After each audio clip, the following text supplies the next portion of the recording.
It's sunny today, but there's huge gusts of winds happening throughout the day for whatever reason. And with that in mind, what did I read today? Maybe it has to do with the news and stuff too, as everything seems so violent. How about this first one? It was kind of interesting overall. This one here, apparently the SWAT team used a drone, I guess, to stop a suspect with a knife. It says here, SWAT uses drone to safely arrest armed suspect in Olympia. As it says here, Thurston County SWAT and Olympia Police Department teams worked together to arrest an armed suspect without force in Olympia on Sunday morning. According to Sheriff Sanders with the Thurston County Police Department, a man broke into and destroyed the inside of a car at a parking garage in downtown Olympia near the Washington State Capitol building. The man was reportedly armed with 2 knives and a mallet and refused to exit the car.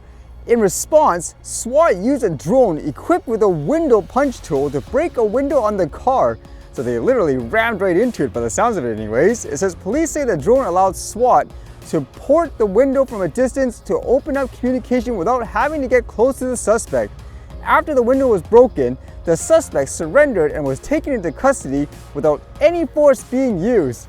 Imagine how shocked that guy was. He probably thought this was something straight out of a sci-fi movie. And I was wondering what drone are they using. The first one that came to mind actually was that Lemur 2 drone. I believe this is the one too that this SWAT team or force was actually using.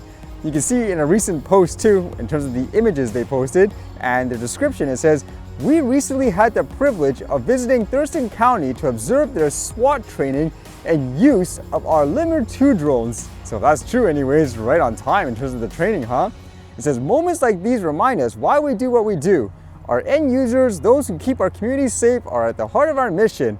The Lemur 2 provides life-saving time and space for situational awareness and communication, allowing officers to stay safe while managing high-risk situations. We're proud to build technology that changes the public safety landscape and keeps first responders safe." Can you imagine seeing stuff like this on a regular basis where if there's a crime, they just have this little drone that'll smash into windows and all that? There's been a ton of videos and stuff like that here, but you don't exactly see this every day currently anyways, but it will be the way of the future, I wouldn't doubt it. And with that, still so much news about war around the world and people using drones as a weapon. This one says, Iraqi resistance launches drone attack on Israeli asset in Haifa. The Islamic resistance explained that such operations come in support of the Palestinian people in the Gaza Strip and in response to the massacres committed by Israeli occupation forces against Palestinian civilians, including children, women, and elderly people. Earlier, sources told Al Mayadin that the Islamic resistance launched an unmanned aircraft attack on the Israeli target in Haifa on Sunday morning. On September 4, 2024, the Iraqi resistance also launched an unmanned attack on the port of Haifa. According to the Israeli Almar Research Center, the attacks launched by the Iraqi resistance on Israeli assets from November 2023 to May 2023 totaled 107 long-range attacks.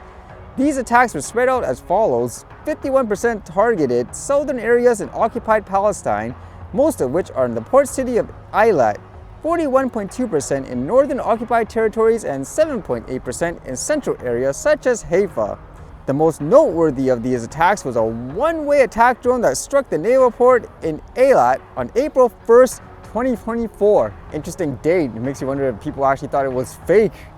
Either way, again, non-stop news about war and stuff like that. And then again with the violence, this one says, Trump is safe after Secret Service opened fire at suspected person with firearm near his golf club.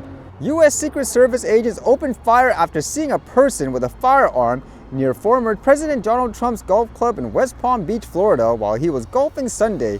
According to 2 law enforcement officials, the Republican presidential candidate is safe. The person fled in an SUV and was later apprehended in a nearby county by local law enforcement, the officials said. The officials were not authorized to discuss the matter publicly and spoke on condition of anonymity about an ongoing investigation.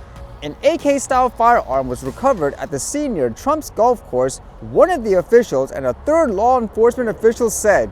The golf course was partially shut down for Trump as he played, and agents were a few holes ahead of him when they noticed the person with the firearm, the official said. The person appeared to push the muzzle of the rifle through the fence line, and that's when agents fired, the officials said. Yeah, what is this, like twice in such a short time period? This is crazy. I know there's an election down there and all that, but somebody really doesn't like this guy, I suppose, huh? In terms of him potentially getting elected and all that. This makes it sound like that saying where people say you don't prove a man wrong by cutting out his tongue, for example. That's what it kind of feels like overall from an outsider's perspective. But yeah, this is nuts. Twice in such a short time period, huh?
All right, see you guys later.